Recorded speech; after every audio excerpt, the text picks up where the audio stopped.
Today we're going to be talking about verse 34 of Uḷḷadu Nāṛpadu. This verse is one long sentence, but to explain it, I'll split it into two parts. The first part is an adverbial clause. It's a negative adverbial clause. That is, eṉṭṛum, evarkkum, iyalbāy, uḷaporuḻai, oṉṭṛum, uḻattu, uṇarndu, nilai, niṉṭṛiḍādu. That means, very literally, it means not standing firmly, knowing the substance, which always exists for everyone as nature, in the mind that merges within. But I'll explain this a bit more. That is, when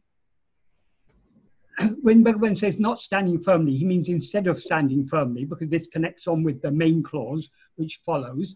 So instead of standing firmly, knowing the substance, that means instead of standing firmly as we always are, as our real nature, knowing, but what the word which I translate as substance is poruḻai. Poruḻai is a Tamil word, but means more or less the same as vastu in Sanskrit. It means the substance, what actually exists. Which, from Bhagavan, we understand what actually exists is our own real nature, which is pure awareness. So instead of being, of just standing firmly means just being as we are, knowing what we are, knowing the substance that we are. And for that poruḻai, he then gives a relative clause, eṉṭṛum, evarkkum, iyalbāy, uḻlā, which literally means which always exists for everyone as nature. Iyalbāy means nature, but it means the implication here is our real nature. That is, the truly existing substance is our real nature. It's the real nature of everyone. It's always the real nature. So it's what we always actually are. So instead of just being what we always actually are, and then there's another clause here. He says, oṇḍṛum, uḻattu. We can, that can be taken in two ways. We can rearrange the order to make it as oṇḍṛum, uḻattu, which means in the uλλam here is used in the sense of, sometimes it means heart, but here it means more in the sense of mind. So uḻattu, in the mind, oṇḍṛum, which merges within. So how do we know the substance which is our own real nature? It is by the mind merging within.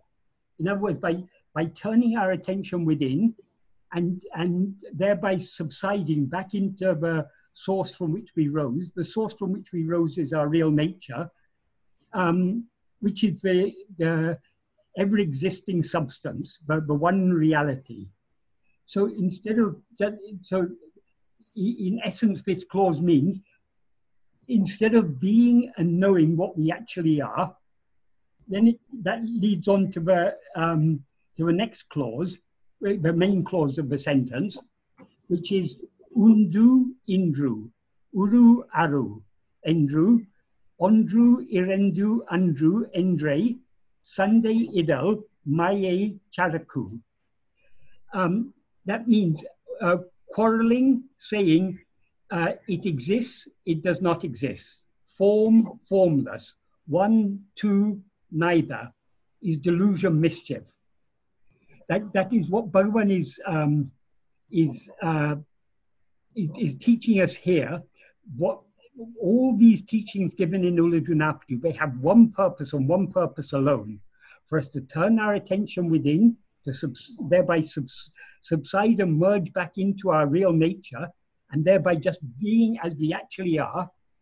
That is the purpose of what we are taught in Uḷḷadu Nāṛpadu. It is not, the purpose is not for us to go out quarreling about the reality, saying it exists, it does not exist, it's a form, it's formless, it's one, it's two, it's neither one nor two.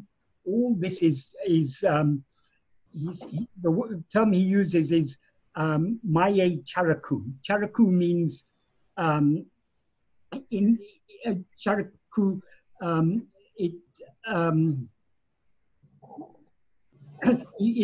it means a defect, a blemish. It can mean wickedness. It can mean something that is useless. In this context, we can take it as mischief. It is mischief born of Maya mischief, means mischief born of Maya. That is, what is the use? Other people may have so many other beliefs about the nature of reality, and whether there is one reality, or whether it's two, or whether it's neither one nor two, or whether it's a form, or whether it's formless, whether it exists or it doesn't exist. People have so many ideas. Engaging in disputes about these things is of no use. It is just a delusion. What we are taught in ŭḻḷadu Nāṛpadu is for our own benefit to turn within and know what we actually are.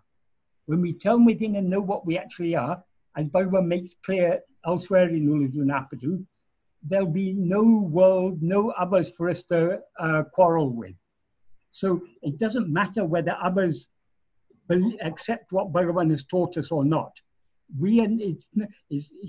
It's not our task to go arguing with them. But the term Bhagavan uses here for quarreling, Sunday means a conflict, quarrel, fight, war. So Bhagavan isn't talking here about rationally reasoning out about his teachings. It's when he's talking here about the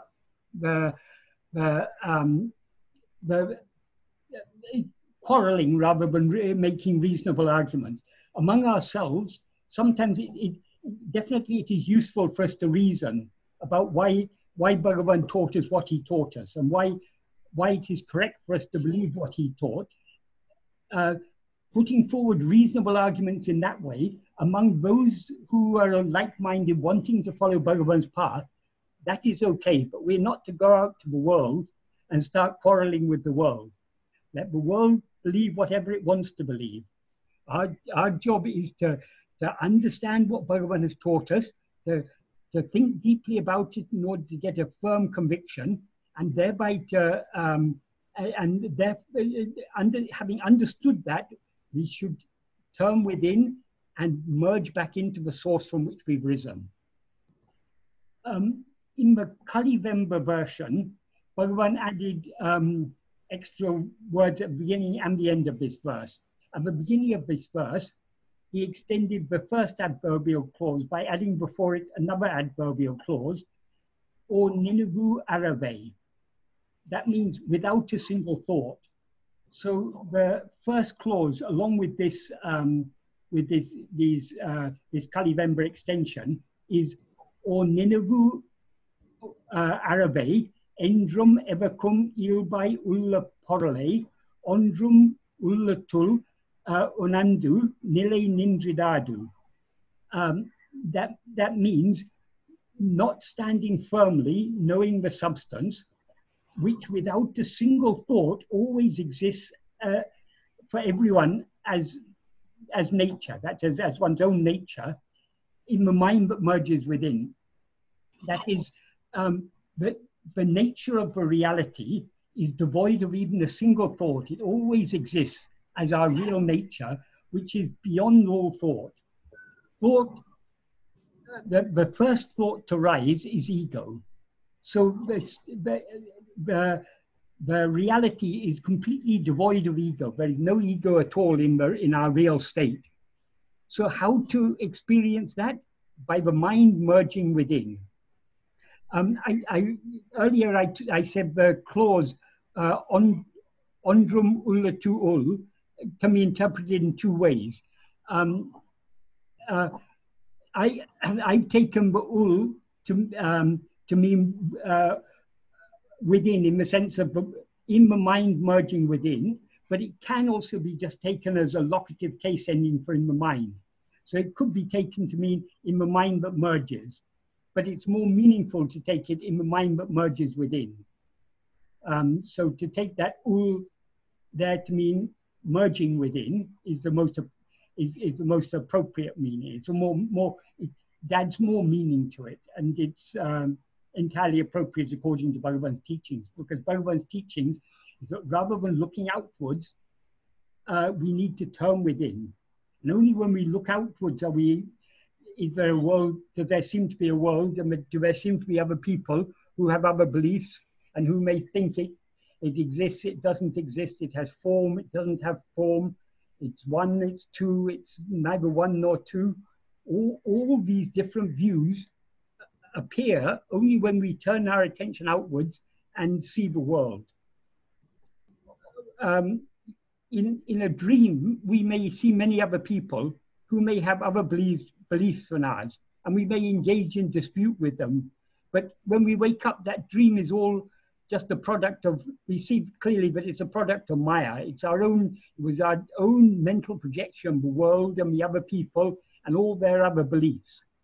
So arguing anything with others, that doesn't mean, if people want to understand Bhagavan's teachings, we can give reasonable arguments to explain why Bhagavan taught what he taught. Bhagavan himself gave rational arguments to explain his teachings, but we have to follow Bhagavan's example. Bhagavan never went to teach the world.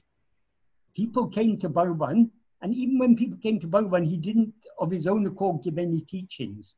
Only when people asked him did he answer questions and did he explain why things are as he taught us that they are, why it is necessary for us to know ourselves, why we are not what we seem to be. Now we seem to be this body, why that is not what we actually are, why happiness is our real nature, and in order to attain happiness we need to turn within. Bhagavan gave lots of reasonable arguments, but that was he gave these arguments only for people who wanted to know.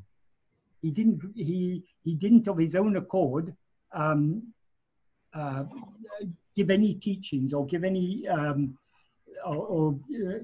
give any arguments, because what's the point of arguing with people who don't want to understand? Rational arguments are useful only as a means of understanding. If someone doesn't want to understand, then it's just a waste of time trying to explain things to them. So that is the main idea of this verse. And as I say, Bhagavan added those three words at the beginning without even a single thought. And at the end, he added one word, oriha. That is, this in the Kalivemba version, he added this.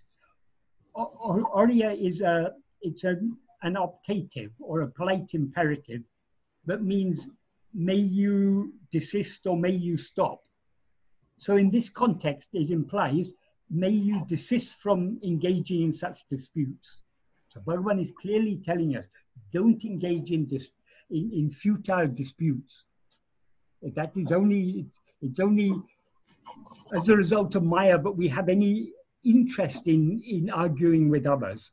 But teachings are given to us for our own benefit, for us to turn within. And if we turn within and merge within, according to Bhagavan, as he said for example, in verse 26, if ego comes into existence, everything comes into existence. If ego doesn't exist, everything doesn't exist. So it's only when we rise as ego that there seems to be a world, and that there seem to be others, and that there seem to be other views. This is, but here, as I say, Bhagavan is clearly teaching us that we shouldn't engage in arguments. Similarly earlier in Uḷḷadu Nāṛpadu,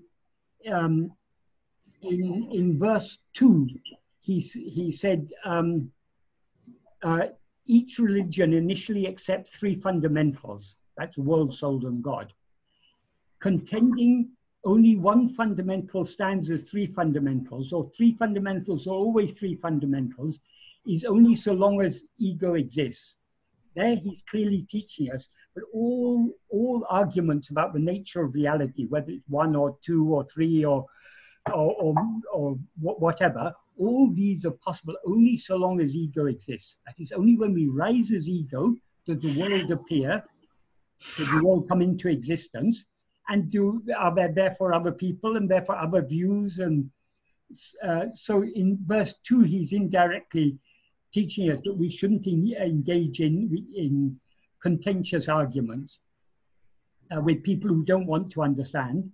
And in verse 3, likewise, he says, what is the use of disputing? The world is real? No, it's an unreal appearance. The world is sentient? It is not.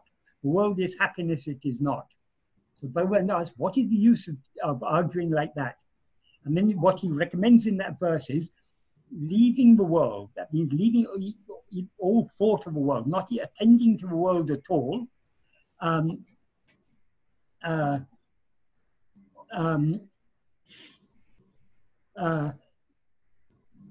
thereby putting an end to all disputes about duality and non-duality.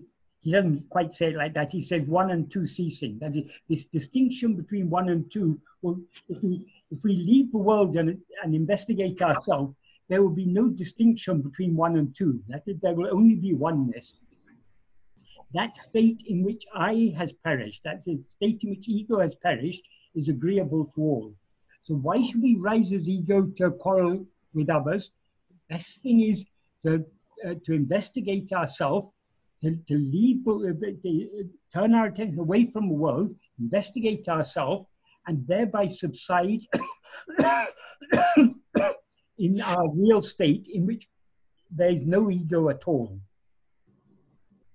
So Bhagavan, he is indirectly he's cautioning us in these verses, but not to engage in disputes. If other people, if they want to understand Bhagavan's teachings, they may come and ask us, and then we can explain why Bhagavan said whatever he said.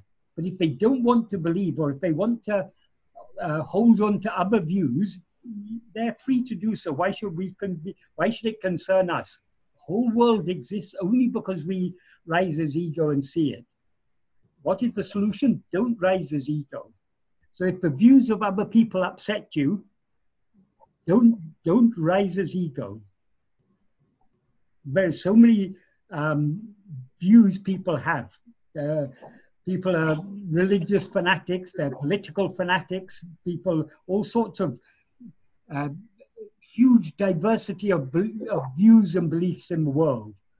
All these exist only because we have risen as ego. So the solution to all this, all disputes, all disharmony in the world is don't rise as ego. If you rise as ego, there will be a world, and the world is full of differences. And inevitably, there will never be a time where all people agree on everything. Take any subject and you'll find there is many views as there are people. So disputing anything with the world is futile. According to Bhagavan, it's just delusion born of Maya.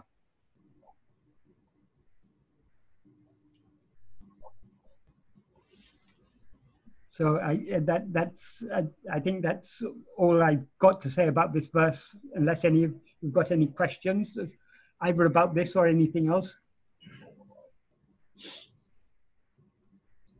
If we truly understood this verse, there shouldn't be any questions. Like mine. Sorry? No, I was just saying, if we truly understood this verse, there shouldn't be any questions. Yes. Well, no. Question. It's not unreasonable to question if we're questioning in order to understand.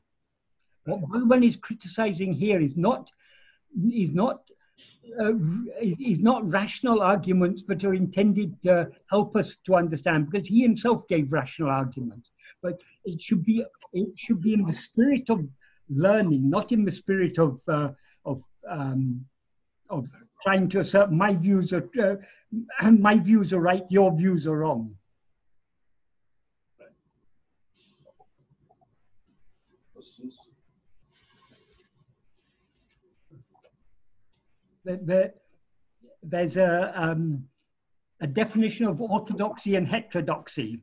My doxy is orthodoxy. Everyone else's doxy is heterodoxy. So we all believe our views are right. But what's it matter whether they're right or not? We come to Bhagavan to eradicate ego, to free ourselves from this ego who always feels I am right. No, I just have a comment. I think quite often the arguments come because of lack of understanding or misunderstanding. For example, in my own case, for quite some time, I had trouble understanding when you say the world is an appearance or illusory, until I learned only when it is defined as illusory in terms of Vedic philosophy, where real is absolute and unreal is, if it is changing, it is unreal. So the phrase is, the meaningful phrase here is changing or unchanging. If it is changing, it is illusory, but if it is not changing, it is real. So it's a question of understanding, I think, more often than the ego or the nature of argumentative philosophy. Yes, that as I said, that is not. If we are discussing and reasoning about these things for the sake of understanding, that is not wrong. Bhagavan very patiently answered people's questions in order to help them to understand. That is not what Bhagavan is criticizing here. What he's criticizing here is quarreling in the sense of asserting my views are right and others' views are wrong. That type of argument, it doesn't matter whether others accept our views or not. We have studied Bhagavan's teaching. We have come to a certain understanding. We have to apply that understanding by turning within. If other people have difficulty understanding Bhagavan's teaching, but sincerely want to understand them, then it's reasonable for us to present the arguments that Bhagavan has given. Arguments in the sense of reasoning, the reasoning that Bhagavan has given. So arguments in the sense of reasoning is not wrong. Arguments in the sense of quarreling or fighting, of asserting my views are right and your views are wrong, that is what is criticized here, because that is just ego. It's only ego that wants to say I'm right. But it's when we are ready, when we will be willing to try and understand Bhagavan's teachings only when we are, at least to some extent, willing to give up ego. Because Bhagavan's teachings are all about eradicating ego. So if we don't want to give up ego, we won't want to understand Bhagavan's teachings. So the very fact that we ask questions with an aim to understand shows, at least to that extent, we are willing to give up ego. Thank you.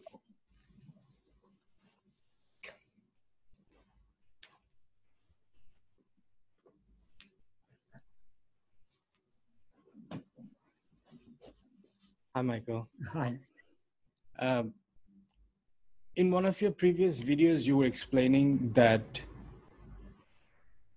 thoughts can be jada if it doesn't have the I thought in it. So I wanted to get more clarification on that. Can you explain? The I thought means ego. Without ego is the first thought. Why ego is the first thought? Because it is the thinker of all other thoughts. Is that which is aware of all other thoughts. So without ego, there can be no thoughts. So that's why Bhagavan said, the ego is the root of all thoughts. And so I don't think I did say, but you can have thoughts without the I thought. What I may have been saying is we shouldn't be concerned about other thoughts. Other thoughts exist because we attend to them. If our only concern should be attending to ourselves, we should ignore thoughts. We are not here to fight thoughts. Because if I want to get rid of thoughts, my very desire to get rid of thoughts is itself a thought. And I who want to get rid of that thought am myself a thought. That is, I, this ego, am a thought. So there's no use trying to fight with thoughts. The way Bhagavan taught us to deal with thoughts, he said, what's it matter however many thoughts arise? As and when any thought arises, we should investigate to whom has it arisen. In other words, we should turn our attention back towards ourselves. Because no thought can exist if I'm not there to be aware of it. So who am I? We ourselves are the basis of all thoughts. Let us investigate the basis of all thoughts. The basis of all thoughts is there are no thoughts in sleep, but there are thoughts in waking and dream. What is the difference? Because in waking and dream, we have risen as ego, we're consequently aware of ourselves as a body, we're consequently aware of a world, and there are so many thoughts about the world. In fact, according to Bhagavan, the whole world is nothing but thoughts. The body itself is a thought. Even the ego who is aware of itself as I am this body, I am seeing this world, that ego is itself a thought. But there's a fundamental difference between the ego and all other thoughts. Firstly, all other thoughts are jada. They are not aware of their own existence or anything else. Ego is aware both of its own existence and the existence of other things. So ego has an element of chit in it. So it's got an element of awareness in it. That is one difference. The other difference is other thoughts feed on our attention. The more we attend to a thought, the stronger it becomes. We can see that we can just, to give an extreme example, supposing I have a phobia about something.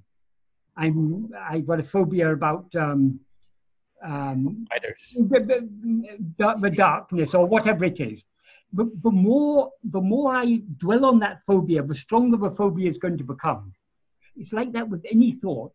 If you like something, if you're very keen on football, the more you think about football, the more thoughts about football will come to you.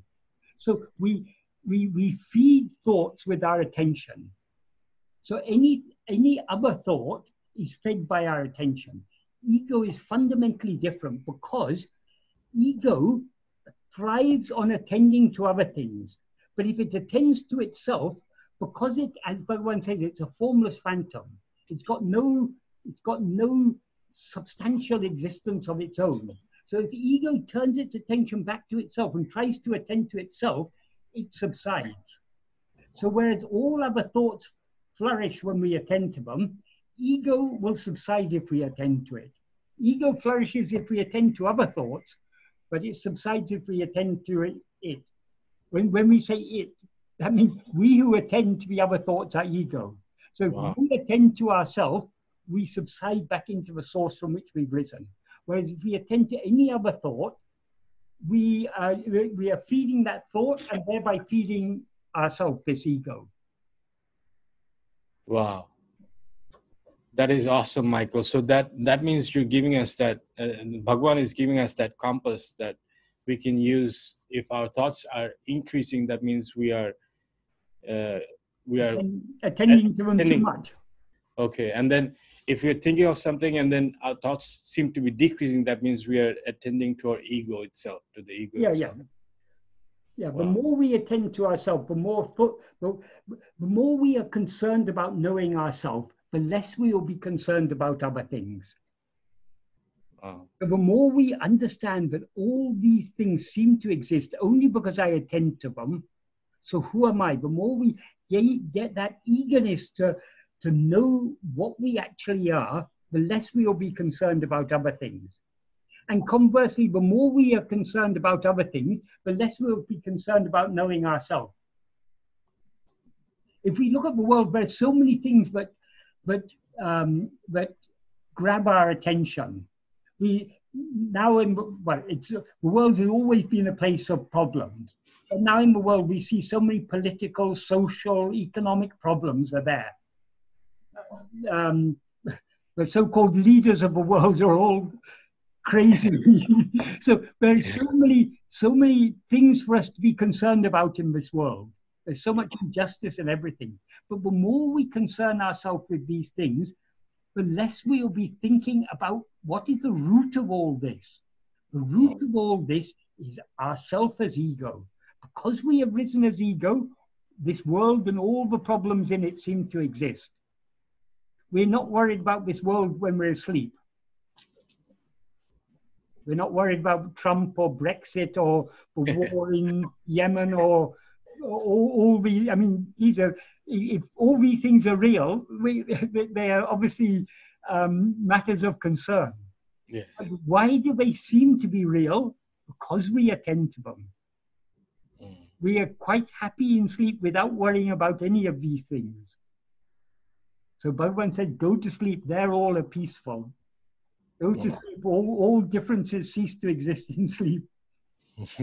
But the problem is that the state that we call sleep, the normal state of sleep, we spend some time in that state every day because we tire ourselves by attending to other things. So we can only spend 16 hours or so attending to other things before we become too tired to continue doing so. So out of tiredness, we fall asleep. So because we go into that sleep, that sleep because of tiredness, in sleep we return to our own real nature. That recharges the batteries, so to speak. And we jump out with renewed energy in the morning, ready to jump out enthusiastically and deal with this world. So that the ordinary sleep is not a permanent solution. It's only a temporary solution. You want a sleep, an eternal sleep. How to sleep eternally? Sleep is disturbed by the rising of ego. So we need to cut the root of this disturbance. Waking and dreams seem to exist only because we've risen as ego. So we need to eradicate this ego. How to eradicate ego? According to Bhagavad, ego is nothing but a wrong awareness of ourselves. Instead of being aware of ourselves as we actually are, I'm now aware of myself as I am Michael. I am this body. I am this person. I am here in London. You are there in Houston. So this ego is nothing but this false awareness. I am this body. So since it's a false awareness of ourselves, it can be eradicated only by correct awareness of ourselves. And how to gain correct awareness of ourselves? If you want to know something, what you have to do, you have to attend to it. If I want to know what's written in this book, I have to open it and read it. If I just sit there without opening the book, I can't know what is written in it. So likewise, to know our own real nature, we need to attend to ourselves. So Bhagavan's teachings are so simple, so logical.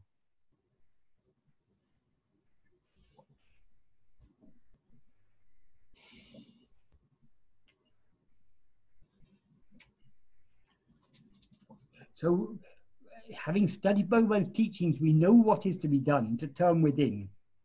The problem is we haven't yet got the depth and clarity of understanding. Because of a lack of depth and clarity of understanding, our conviction, our belief in his teachings is still very superficial.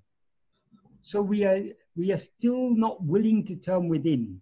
Though Bhagavan teaches us happiness is your real nature, there's no happiness outside, still we may understand at the surface level of our mind, we may understand intellectually why Bhagavan said that, but still we have a deep-rooted belief that if I have more money, if my friends are nicer to me, if my family are doing well, if this and that, we think our happiness is dependent on so many external conditions. So we continue to be concerned about these external conditions. So how to gain the deeper conviction. we can gain a certain level of conviction by studying Bhagavan's teachings and understanding them rationally. But to get the real deep conviction, we need a deeper clarity. That clarity comes from practice. By more we turn our attention within, when we turn our attention within, we're turning our attention to what? To the light of awareness. That is the light that illumines the whole world, that illumines everything. That is the original light. So the more we attend to that light, the more we attend to the fundamental awareness that we actually are, the more clarity will come to our mind, the more our mind will be cleansed and become clear and pure. And the more clearly that self-awareness is shining in our mind, the more clearly we will be able to discriminate and recognize that there isn't actually any happiness outside. The happiness lies only within me. So to get real depth of understanding and clarity of Bhagavan's teachings, we have to put them into practice. The practice is all important. That is what Bhagavan is indirectly emphasizing in this verse. He's telling us what you have to do. You have to know and to be what you actually are. In order to know and be what you actually are, you have to subside back within.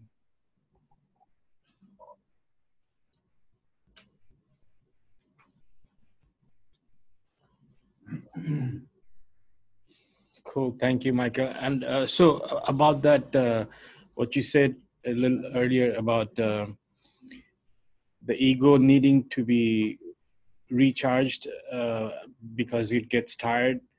What I notice is in the morning when I wake up, the ego seems to be the strongest, and at night it seems to be the weakest. So is it better to attack the ego when it's weak or when it's strong?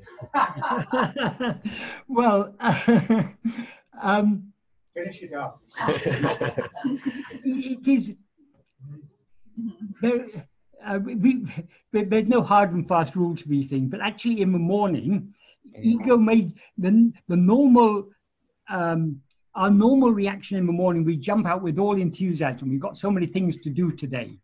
If we spend a little bit of time in the morning, maybe before getting out of bed, just trying to attend to ourselves, we can make use of that freshness of mind to attend to ourselves keenly. So by the evening, ego is tired. It's too tired to attend to the world. It's too tired to attend to itself. It just wants to sleep.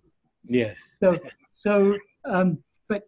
generally speaking, every opportunity we want to attend to ourselves. So whether we're feeling fresh or we're feeling tired, okay. At least little by little, let us try and attend to ourselves. Because every little effort we make to attend to ourselves is one step closer to our goal. Cool.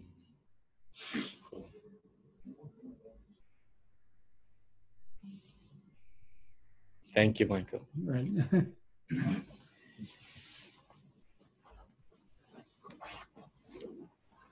So, Michael, one of the devotees here is asking you to please clarify the phrase in verse 3 of Uḷḷadu Nāṛpadu, which is evarkkum oppumam, which is agreeable to all. So he's wondering, what does it mean by agreeable to all?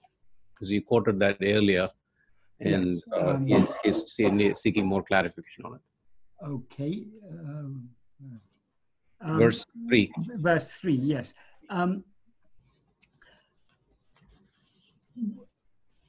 Whatever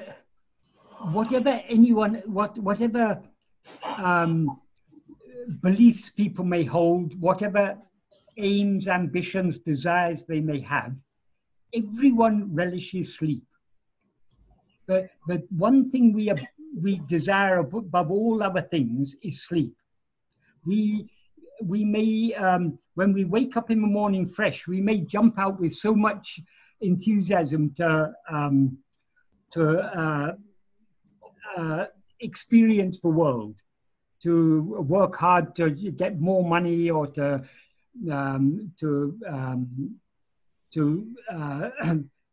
so many things. Whatever we want to achieve from the world, we're full of enthusiasm in the morning when we wake up fresh. But if there's a limit for how long we can continue. There comes a time when we are so tired, when we want nothing else more than to sleep.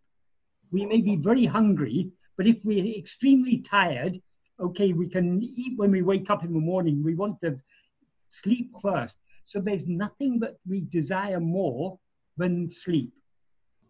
If we are exhausted, there's nothing that we desire more than sleep. So everything else, all our other desires are conditional upon us being well rested. If we are not well rested, if we are tired, there comes a point where, supposing you're in the Arctic or somewhere, it's very, very cold and there's a bitterly cold wind. You know that if you lie down to sleep, you're going to freeze to death. So you try to keep yourself awake, but there will come a point where you're even ready, where you don't even mind the fact that you're going to freeze to death. And nothing is more attractive to you than sleep. So you lie down and that's the end of it. So everyone loves sleep. So that sleep is the state in which I doesn't exist. But sleep is only a temporary absence of I. So if we all like that temporary absence of I so much, how much more agreeable will it be to us all if I is permanently absent? I here means ego. A state in which ego is never present, never existed in the first place. What can be a more agreeable state than that? That's the state of deep sleep. No, well, sleep is a state of absence of ego, but it's only a temporary absence of ego. But we all like that temporary absence of ego. So if the temporary absence of ego is so agreeable to us, how much more agreeable to us will be that permanent absence of ego? Right.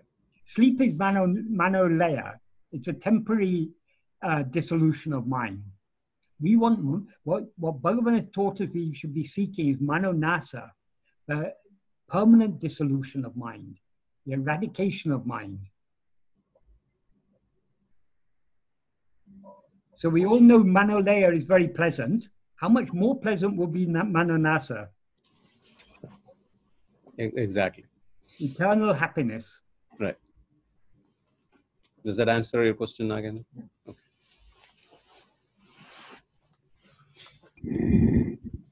Michael, I have a follow-up question. Just a clarification regarding these three states: waking, dreaming, and sleeping. Sleeping meaning deep sleep. Yeah. So in the waking state, we have all the koshas, all the gross body, subtle body, and the causal body. I don't know exactly what causal body means, but I can.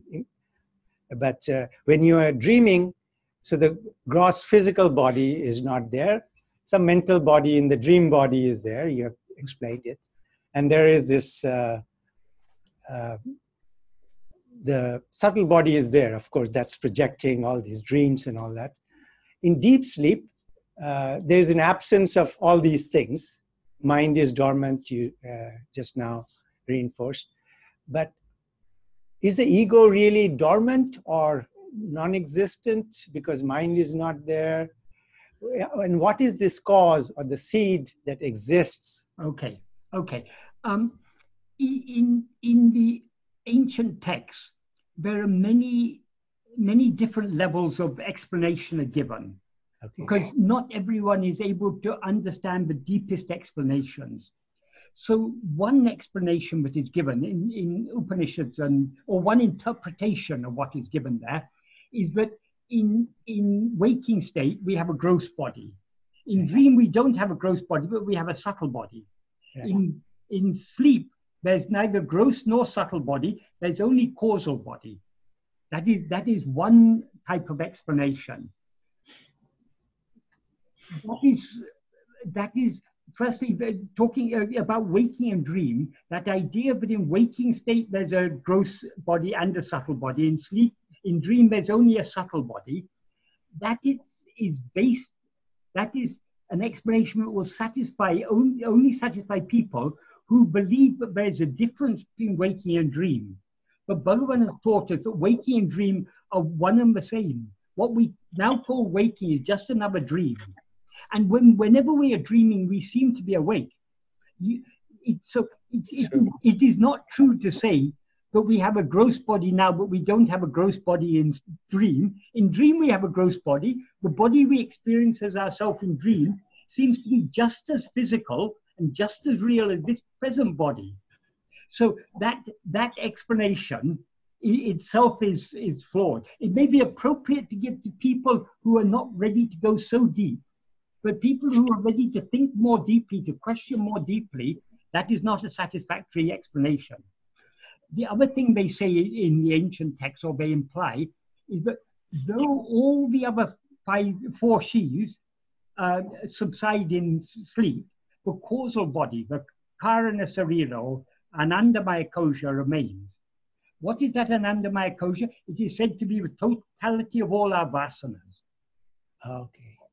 Vasanas means all our desires, all our likes and dislikes, and so on. So they remain in seed form in sleep. That is one explanation. But that explanation is given for those who want to know, why does ego rise from sleep? It's because the causal body was there, the vasanas were there. So because of the vasanas, ego rises. But there's a problem with that also. Whose desires are they? They're my desires.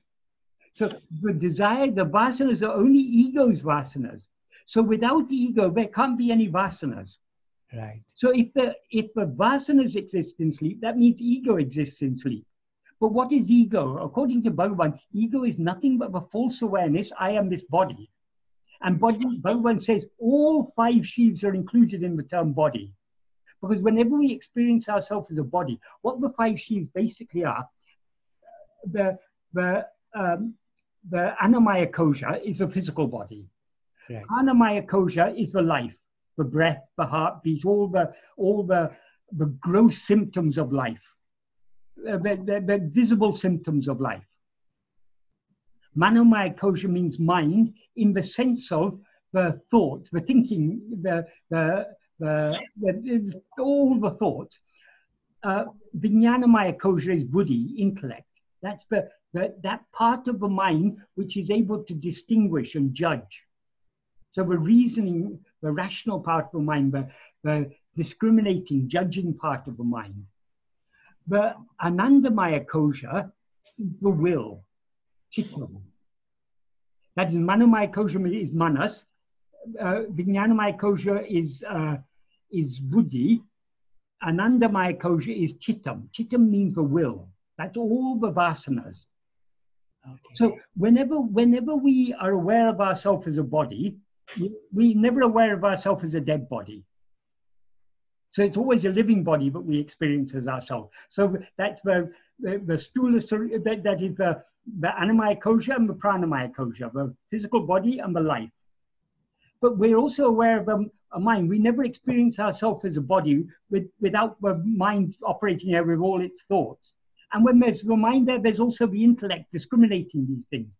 And behind them all, what is driving all these things is the will. It's our likes, our dislikes, our desires, our attachments, our hopes, our fears. All these things, these are what are driving all this. So the will is always there. So all these five she's we experience together. And when I say I am Michael, I'm referring to this body. Michael is the name given to this body. Within this body, all these things seem to be there. The prana is within the body, mind's within the body, intellect within the body, will is within the body. So it's all contained in this. When Bhagavan talks about ego being the dehatma buddhi, the awareness, I am this body, he includes within the body, he includes all these five. We never experience any of these without experiencing the other four. In sleep, we don't experience any of these things. Do you have any desires in sleep? No. No. There's no ego in sleep because you're not aware of yourself as a body. Bhagavan says sleep is a state of pure awareness. But then people say, but then why do we wake up in the morning? They want an explanation. Because people want an explanation, the explanation is given, all the vasanas are there in seed form, they make you wake up. But no explanation is necessary. Can you explain why did ego come into existence in the first place? Ego must have existed before it had vasanas. So the ego rose before the vasanas. So if we cannot explain how the ego arose in the first place, why should we want to explain why it arises every morning when we wake up from sleep? According to Bhagavan, trying to explain why the ego arises or how it arises, how the ego has come into existence, whether originally or every morning, it is like asking, how was the son of a barren woman born? There is no such thing as the son of a barren woman. It's a logical impossibility. If a woman has a son, she is not barren. If she's barren, she doesn't have a son. The very definition of the terms makes it the son of a barren woman is an impossibility. Like, so ego is unreal anyway. Ego doesn't exist. Why to explain why something that doesn't exist came into existence? Bhagavan says asking why or how ego came into existence is the wrong question. See whether it's come into existence. If you look for it, tedinalotam pitikam. It's sought, it takes flight. It's like a mirage. Ego seems to exist only when we're looking at other things. When we look back at ego, where is there an ego? Has anyone ever seen an ego? Right. So we don't need explanation. For people who are not ready to go so deep into these things, these explanations are given to satisfy them. But people who question deeper, how can there be the karana sarira in sleep if there's no ego? Because ego, karana sarira, the causal body, is nothing but the ego's desires. Right. How can there be a desire without someone who has a desire? So many different levels of explanation, even in Advaitic texts. If you read, for example, Mandukya Karika, Mandukya Upanishad is a very short Upanishad. The first, Gaudapada wrote a commentary on that in verse form. The first chapter, Gaudapada's Karika commentary, has 4 chapters. The first chapter contains all the verses of the Mandukya Upanishad. So he explains according to what is said in Mandukya Upanishad. There it explains that there are 4 quarters, and it's a sort of bit of a complicated explanation. But basically, it's saying that it's drawing a distinction between waking, dream, and sleep. And it is the way the explanation is phrased is it is based on the idea that waking and dream are 2 different states. So Gaudapada, in his commentary on that, in the first chapter, he seems to go along with that. But in the second chapter, he says, actually, there's no difference between waking and dream. So Shankara has written his commentary on Gaudapada's Karika. So in the first chapter, Shankara seems to be going along with Gaudapada, who's going along with the Upanishad, saying that there is a difference between waking and dream. Because that type of explanation is suitable for people at a certain level. But Gaudapada wants to take us deeper. So that's why in the second chapter, he said there's no difference between waking and dream. And Shankara accordingly commented, pointing out the differences between, pointing out that there is no difference between waking and dream.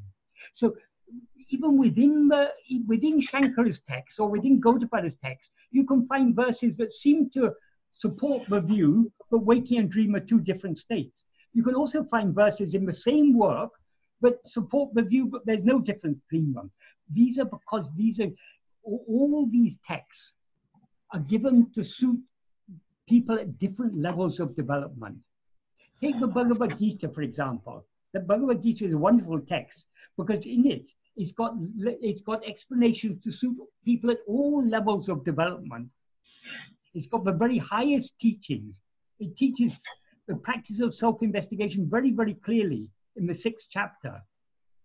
Slowly, slowly withdrawing your mind from everything else, fix it on yourself. Don't think of anything else. That's a clear explanation of Atma-vichara. So the highest teachings are given there in Bhagavad-Gita, but also so many other teachings. They're teachings for warriors who go to war, how you should, so all sorts of, so the texts are written to cater for people at different levels of spiritual development. So we have to take what is useful for us. Thank you. It's very helpful because you hear lots of these things. And oh yes, yes. If you go and study Advaita, you can spend a lifetime studying Advaita. There are big volumes of commentaries and commentaries on commentaries and commentaries on commentaries and explanations on those commentaries, and you end up with a great confusion. Yeah, reconciling them is a hard task without the context. We don't have to reconcile them. Bhagavan has simplified everything. Bhagavan had brought it all down to, if ego comes into existence, everything comes into existence. If ego is not, everything is not. So Bhagavan has made it so simple. But that will appeal only to certain people. Even among the devotees of Bhagavan, there's still people who are not willing to understand. No, Bhagavan didn't really mean that if ego comes into existence. He means only when you rise as ego, you see the world. He doesn't mean the world doesn't exist when you don't rise as ego. There are people who believe that. So even though Bhagavan has said it so clearly, people, as Bhagavan said, according to the purity of the antakarana, that's according to the purity of the mind, the same teaching reflects in different ways. So different people will, even Uḷḷadu Nāṛpadu people will interpret in their own way, because but Bhagavan has made it as clear as it can be made, and it's up to us whether we are ready to think deeply about it and understand the true implication of what Bhagavan is saying. Yeah, as your understanding deepens, some of these questions falls away. Yeah. I think that's how to deepen our understanding. Of course, it's necessary to study Bhagavan's teachings, to think deeply about them. But most important of all is practice. Practice, okay. In Vivekachudamani, Shankara says, I can't remember the exact numbers he uses, but he says something like 100 times more effective than Sravana is Manana. That is, merely hearing all these teachings without thinking about them is not going to do you much good. If you think deeply about them, you get much more benefit than simply hearing them, teaching them like a parrot. But he says, I don't know, he says 10 lakhs or something times more effective than manana is nididhyasana. It's only when we put it into practice that the real clarity comes. Because our manana means we're thinking deeply about it. We can think deeply only to the extent that we have clarity. That clarity comes from the practice. That is why Uḷḷadu Nāṛpadu, Nanya, and Upadesha, three texts which contain all of Bhagavan's teachings. I'm not saying there are other texts that are also very useful, Arunachal Panchakam and everything, but if you want 3 texts in which all the core principles of Bhagavan's teachings are expressed, they're in these 3 works. So we can learn these works by heart. It's not so difficult. That is, Upadesha 30 short verses, Uļļadu 40 verses, and Nanya 20 paragraphs. It's not a huge volume of stuff. We can easily master it, but we can be studying these texts for a lifetime and still learning from them if we are putting them into practice. Because by practicing them, we get greater clarity. So things that we understood in a certain way 10 years ago, we understand with a fresh clarity now. So it's still the same words we are reading, still the same words we are thinking about, but we are thinking about them with a fresh clarity. So that the practice is all important. We don't need to study all those ancient texts. Everything Bhagavan has given us in a nutshell, in very, very simple terms. But in order to understand what Bhagavan has given us, it is necessary for us to put it into practice, To the extent that we investigate ourselves and surrender ourselves, to that extent the inner clarity will blossom, and we will be able to understand his teachings. And eventually that clarity will swallow us. Because what is that clarity? Ultimately, that clarity is the clarity of self-awareness. Ego is nothing but a lack of clarity of self-awareness. So if we gain that clarity of self-awareness by putting what Bhagavan taught us into practice, that will swallow ego. And as he said in verse 21, I think it was, uṇardu kan, becoming food is seeing. So only when we are swallowed will we see what we actually are.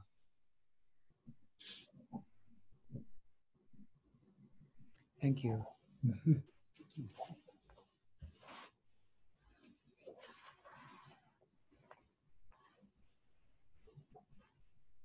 Any other questions?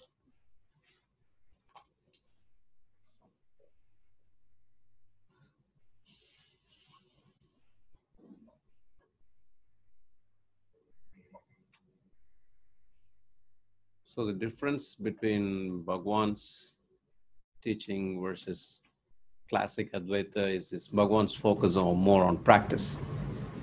Well, yes, even that you can't say. But the emphasis on practice is there in the ancient text, but the trouble is there were explanations given to people to suit people at different levels. And not everyone is ready to surrender themselves. If we're not ready to surrender ourselves, we won't be able to go very far in the practice of self-investigation. Because every time we turn our attention within, to the extent we turn our attention within, to that extent we are surrendering ourselves. To that extent ego is subsiding. So but I would say if you want to say a difference between Bhagavan's teachings and all the ancient texts, is Bhagavan has simplified and clarified it. Simplicity and clarity is there in the ancient texts, but lost among so many other explanations. Whereas Bhagavan has extracted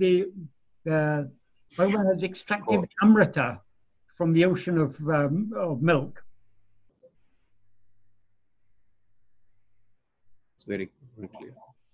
So we can understand the true import of Advaita much more clearly by studying a few works of Bhagavan than we can by studying vast numbers of Upanishads and Brahma Sutras and commentaries on commentaries and so on.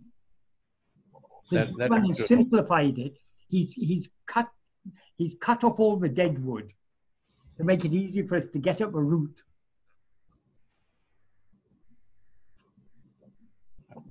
Deepti? Hi, Michael. Hi. So this whole practice, it comes down to practice. Yes. And right now when I was listening to you and I was trying to practice, I'm practicing as the ego, of course.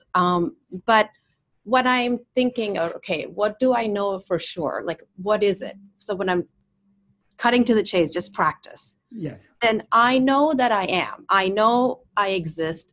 I know I am aware and I exist. Yes. But the satchit, okay, I'm thinking that's the satchit aspect of it. Yes. But the ananda, kanda, all the things that you say about the rest of the stuff are I don't know. For certain, I know that I am and that I exist. Yeah. But that I'm aware and I know that I'm aware. Or something like that. Yeah. So Sat and Chit are very obvious. We know. When we say I am, we are expressing not only Sat, whereas I am means I exist. So we're expressing our existence, Sat. But the very fact that we say I exist means that we're aware of our existence. Right. So the Sat and Chit are very obvious. But though we are aware that we exist, we are not aware what we are. We know that we are, but not what we are. Because that I am, the pure awareness I am, is now mixed up with these adjuncts. So I'm now aware of myself as I am Michael. Michael is the name of a body, so this whole body, this person called Michael is I. That's how it seems to me. So though I'm aware that I am, I'm not aware of myself as I actually am. Because I'm not aware of myself as I actually am, I experience, sometimes I'm happy, sometimes I'm not so happy. The happiness and unhappiness that I experience are both relative. I'm never absolutely happy and I'm never absolutely unhappy. So this is because we are not aware of ourselves as we actually are. So in order to experience that happiness, which is our real nature, it's necessary for, as Bhagavan says Bhagavan says beautifully in the first sentence of Nana, Sakala Jiva Galam, now, if I see it here, Sakala Jiva Galam, Dukam Embadindri, Epodum Sukamai Iraka, Virumbadalam. Since all living beings want to be happy, want to be always happy without what is called misery, that's one reason he gives. Yavakum taniditilaye paramapriyam irapadalam. Since for everyone the greatest love is only for oneself, priyataku sukame karanamadalam, and since happiness alone is the cause for love, what he wants us to infer from these three clauses is we all want to be happy, we all have greatest love for ourselves, and happiness is the cause of love. So why we love ourselves? Because we are happiness, is the implication. Manamatra nidrayal dinum anubhavikum tan subhavamana achukate adeya. In order to obtain that happiness, which is one's own nature, which one experiences daily in sleep, which is devoid of mind, manamatra nidrayal, then he says, Tanne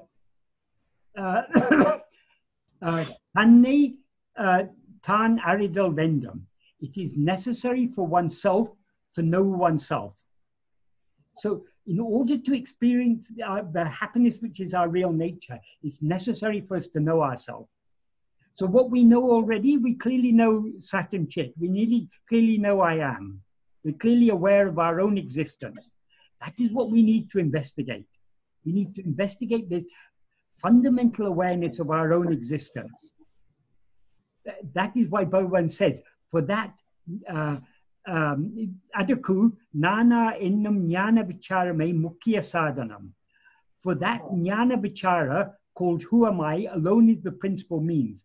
What does he mean by jnana vichara? The jnana in this context means awareness. So we need to investigate awareness. We're aware that we exist, but we are not aware of what we are. So we need to investigate that. Our fundamental awareness is our awareness of our own existence. That is what we need to investigate. That is what we now experience as I. So who am I?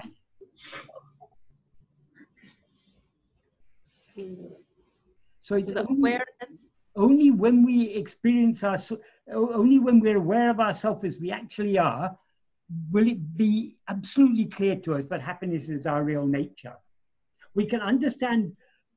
Bhagavan is explained to us, when the mind is absent in sleep, we're happy. So since nothing other than ourself exists in sleep, and since we're happy, that means happiness must be our real nature. So we can understand this logically, but merely understanding this logically doesn't make us happy. We've still got the bills to pay, and the children to take to school, and the grandchildren to care about. All life has its own. So merely understanding Bhagavan's teaching doesn't solve the problem. All these problems will be solved only when we actually know ourselves as we actually are.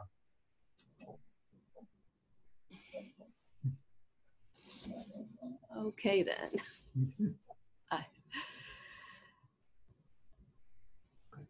Any other questions?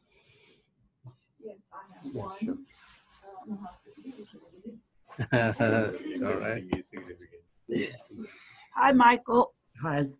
Okay, so when you say surrender, as something wants to surrender, but then something doesn't.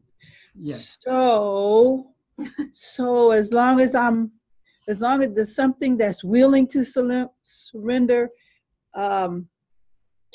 tries to fully surrender, yes, then that's acceptable. I mean, you were saying that as long as we try to surrender, or as long as we surrender, we're fine. But there's something that's not wanting to. Well, but that which wants to surrender and that which doesn't want to surrender is the same thing. I want to surrender, but I don't want to surrender. That means I have conflicting desires. I want to surrender, but I also want to all the other things that I have desires for. I want to wake up every morning. I don't want to die. I want to live a happy life. I want my family to be happy. I want everyone in the world to be happy. I want all these things, but I also want to surrender myself.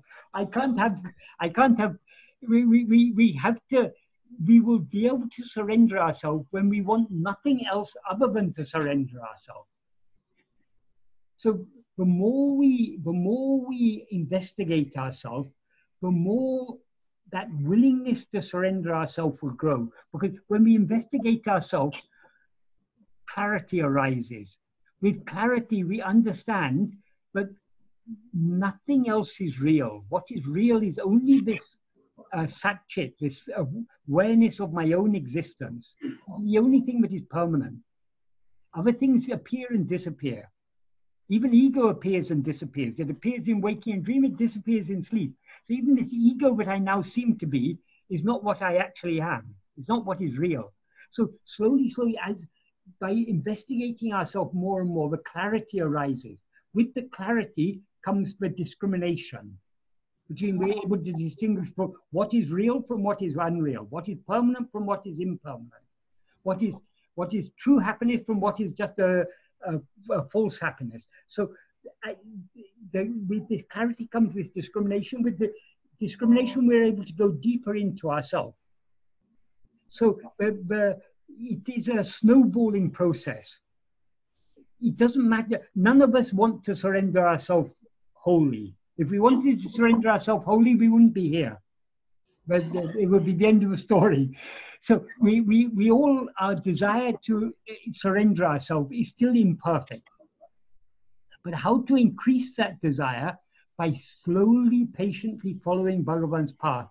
The more we investigate ourselves and surrender ourselves, the more willing we will become to surrender ourselves. Okay. So it's not about... In other words, all the other desires, it's not that other desires cease. We all have other desires, but those other desires become less strong. We see the, okay, I want to live a happy life. I want my family to be happy, all these things. But we know all this isn't, none of this is going to last. In a few years hence, I will be dead, and a few years after that, my children will be dead. A few years after that, my grandchildren will be dead. A few years after that, my great-grandchildren will be dead, if at all there's any world left by that time. So we know all these are impermanent things. So all that we are desiring things which are impermanent, and we know very well they're impermanent. But though we know they're impermanent, we turn a blind eye to their impermanence. We all know we're going to die one day, but do we seriously think about that? No, we don't. We're happily living our life, turning a blind eye to the fact. We live our life as if we're going to be here forever. That's true. Right. Okay, so just about... But the more we follow Bhagavan's path, the more that clarity will come, and the more the desires will still be there, but they'll be less strong. They'll be dropping off, becoming weaker and weaker. And the love to surrender ourselves will become stronger and stronger. Okay. Thank you. I don't have to worry about that then, because sometimes that comes into my head. Okay, you're not surrendered enough. You're not. Yes. Oh, I don't have to worry about that. Just keep practicing, and it'll become clearer as I practice. Exactly. Everything comes with practice. Okay. And Bhagavan knows that we can't suddenly drop all our desires. That's why Bhagavan said, slowly, slowly, little by little, turn within as much as you can. Give up the desires. We can't give up the desires entirely, but at least not attach so much importance to these things. Think about these things. Think about the impermanence of these things. And think about our own powerlessness to, there's so many things in the world that we see and it disturbs us when we see injustice, when we see poverty, when we see famine, when we see racism, when we see so many different sexism, so many different types of injustice there in the world. When we see these things, it pains us. But can we solve all these problems? If someone has a racist mindset, whatever we say, we can't do anything to change them. So if people are greedy, if they want to amass billions of dollars, what can we do about that? We can't change it. So what we can change is ourselves. And ultimately, the root cause of all these injustices in the world is ourselves. Because we rise as ego, project this dream, and this dream will always be, the dreams are never entirely pleasant. The pleasure and pain, they're always mixed together. Okay. Thank you.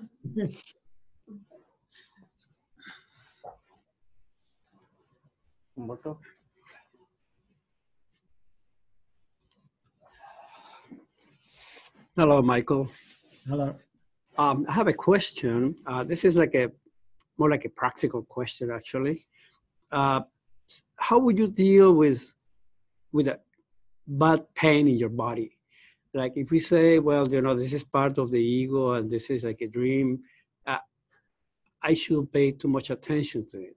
But still have this problem, because to me that requires actually some kind of attention within this mesh of make-believe things. I mean, how would you address that? Like a toothache or something like that. Okay. We all experience a body as ourself. And the nature of the body is to get older. As the body gets older, pains come, disease comes, all these things come. This is all part of the consequences of an embodied life. And when we feel pain in the body, that pain does draw our attention. So we can't, if we were able to surrender ourselves completely, that pain wouldn't trouble us. But because we like to be free of pain, the pain disturbs us. So ultimately the problem is not the pain, it's our dislike of the pain. If you were ready to accept the pain, it's okay, the body, there's a pain in the back, let it be. But we don't, because sometimes Bhagavan gave an example to show why, one of the arguments Bhagavan gave to show that happiness is our real nature. He said, if a headache was natural, we wouldn't want to be free of the headache. When we get a headache, we want to be free of the headache because the headache is unnatural. So we want to be free of unhappiness. Why? Because unhappiness is unnatural. So it is the nature of things. But anything that is unnatural, we don't like. We want what is natural, what is comfortable, what is... So a pain in the back is not natural to us. It's not our nature to be in pain. Even this body is not natural to us. Even this body is a pain to us, actually, according to Bhagavan, because the body is unnatural. Our nature is to be bodiless. But now we take ourselves to be a body, and in this body, it's not entirely comfortable living in a body. We get hunger, we get thirst, we get disease, we grow old, we get aches and pains and all these things. So when these things, sometimes they're given to us to remind us the imperfection of an embodied life. People spend their life working to accumulate wealth or this or that or anything. But when disease comes, even supposing you were a billionaire, could you solve the problem of the pain in your back?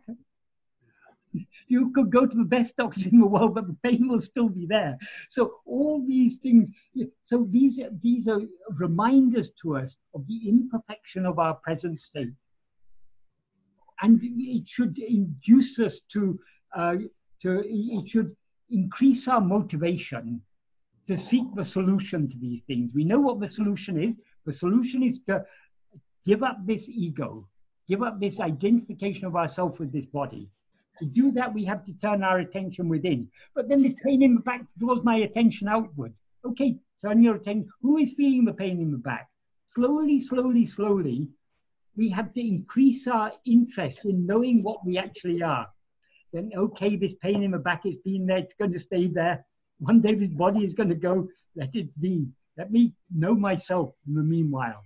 So we have to learn indifference to these things. We cannot learn indifference overnight, but by slowly, slowly practicing this path of self-investigation and self-surrender, we become more and more indifferent to these things. All right. Thank you very much, Michael. In Christian mysticism, they have a nice term, holy indifference. That means you're what that term means is the state of being indifferent to all the pleasures and pains of life. That is a state of holiness. So we have to learn to be indifferent to all these things. Good things happen in our life, bad things happen in our life. But one day it's all a dream, one day it's all going to come to an end. So what does it matter? Let the pain come or let the pain go. What is it to us? So we have to cultivate that attitude of indifference.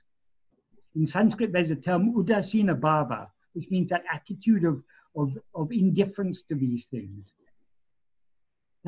How to cultivate the udasina bhava? By practicing self-investigation and self-surrender. We'll become more and more indifferent to these things. Sure, we still feel the pain. Sure, we still have likes and dislikes, but our concern about our likes and dislikes will be less strong. Our concern about the pleasures and pains of life will be less strong. All right. Thank you very much, Michael. So I'm taking with me that it is not the pain itself that is a problem. It's our vasana. Basically, it's our dislike towards the pain. That's the pain. Exactly. All right. It's our response towards the pain. Yes. All right. Okay. Thank you, Michael. Thank you. Appreciate it. Very, very useful to me. I think we all agree, but warfare is a terrible thing. People killing each other is terrible. But why is it terrible? Because we don't like to die. So we don't like to see other people die. We don't want to suffer. We don't want to see other people suffering.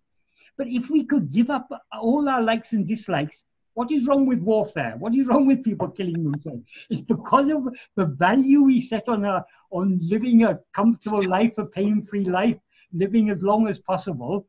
Because we value these things, therefore we judge warfare as bad. I'm not saying warfare is right, but I'm just saying ultimately everything that we consider bad is bad because we dislike it. And there are some people who like war. They like fighting with others. They like so. But it's all a matter of what we like and what we dislike. That's very true. We feel pain when we see someone suffering, but there are people who enjoy causing suffering to others. They not only enjoy seeing people suffering, they even like to cause suffering. So it's all a matter of likes and dislikes. All right, but thank you again, Michael. Very, very useful to me. Thank you, appreciate it. That is why Bhagavan said in Nana, likes and dislikes are both to be disliked. The problem is our likes and dislikes. Very nice. Is prasada buddhi okay? Sorry? Prasada buddhi. I can't say that. No. Prasada buddhi means? Whatever comes, you accept it. It's all given. Exactly. That is the right attitude. That is the right attitude. And do we have to accept it joyfully, or can we whine about it? If you're whining about it, you're not accepting it. But you have to joyfully accept even your whining. If you have a whining state of mind, accept that. All right. And that will put an end to the whining. Right. Okay.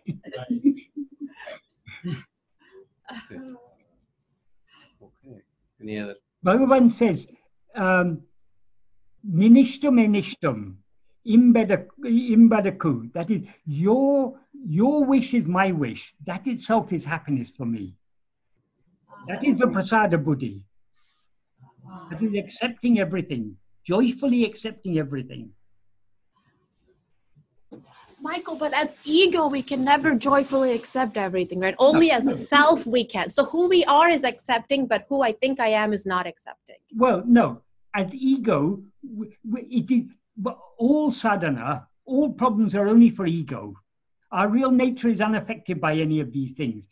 As ego, our nature is to have likes and dislikes. So our nature is not to accept things.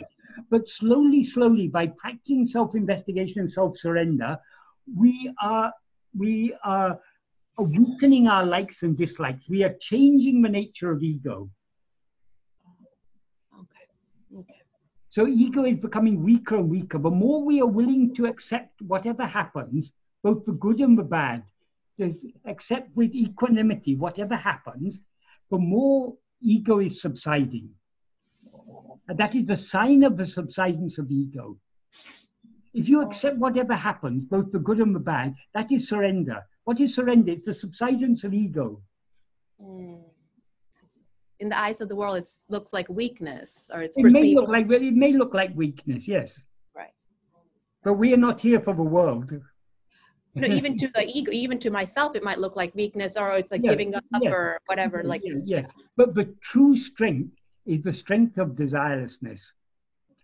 Desire is a weakness. Because desire arises when we feel we are lacking something. Contentment is when you're satisfied with things. So contentment is a much stronger state of mind than having desires. So it's not laziness, it's not weakness. No. Giving up, the more we can give up our likes and dislikes, the stronger we are. That's not ego is stronger, but the stronger we are in abiding as we are, the stronger we are in our surrender. And surrender is real strength. The rising of ego is a weakness. Thank you. Goodness. Yes, I just have to get that. All right. One last question, Michael. Sure. Michael, I had a question because of Umberto's question on the physical body getting pain. Yeah. Is there such a thing as the ego getting affected, like ego getting hurt? Like people, if someone says something bad to you or dishonors you, the ego seems to get hurt, and then yes, all pain is for the ego. Even the pain in the body is experienced by whom? It's by ourself as ego. It's not our real nature experiencing any pain. So ego is what experiences everything. And ego also, there are different types. There's the physical pain, there's a mental pain, there's the emotional pain. It's all experienced by ego. And there's the pain of having our pride pricked. That is what we usually, when we generally associate ego with pride. So we can say, oh, his ego is taken a blow when their pride is pricked. Yeah. But it's all ego. I mean, ego is that which identifies with all these things, which experiences all these things. Okay. So then when that happens, the natural reaction is to make the ego stronger, to somehow recover from it, so that the ego feels better. Yes. If someone says something, points out some fault we have done, suppose we've done some wrong, and someone points it out to us, and they point it out in front of so many other people. We feel ashamed, we feel pain, we also feel very angry. Why did he point it out? We also try to justify ourselves. No, what I did wasn't right, it was right. It wasn't wrong, it was right. We try to justify ourselves. Yes. This is the nature of ego. Okay. Okay. But we are trying to separate ourselves from this ego nature. The more we investigate ourselves, the more we separate ourselves from ego nature. Humility is the very opposite of ego. But it's only ego can be humble. It's only ego that needs to be humble. So the more humble we become, the more we subside, the more submissive, the more we surrender ourselves, the more we are giving up the ego nature and taking on the divine nature. Okay. Sadhu often used to say, and I think Bhagavan has said somewhere, humility is divinity. Oh, okay. Because true humility is the state without ego. But it is not, true humility is not the state when you think I'm humble. Because so long as I think I'm humble, it's not true humility.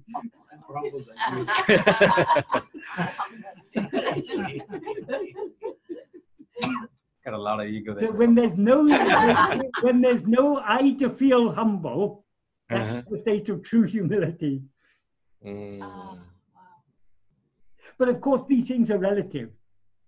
We can see people in the world who are from a very opposite of humility. We can see most people at least have a certain degree of humility. So these are relative things, but absolute humility is the state with no ego whatsoever. And Bhagavan has said in Nana, to the extent that we act with humility, to the extent we conduct ourselves with humility, to that extent it is good. So the more ego subsides, the more submissive we become, the more we surrender ourselves, the more humble we become, the closer we come to God. Because what is God? God is our real nature, which is, our real nature is just to be, not to rise. Rising is the nature of ego. So the more ego subsides, the closer we come to our real nature, which is just being.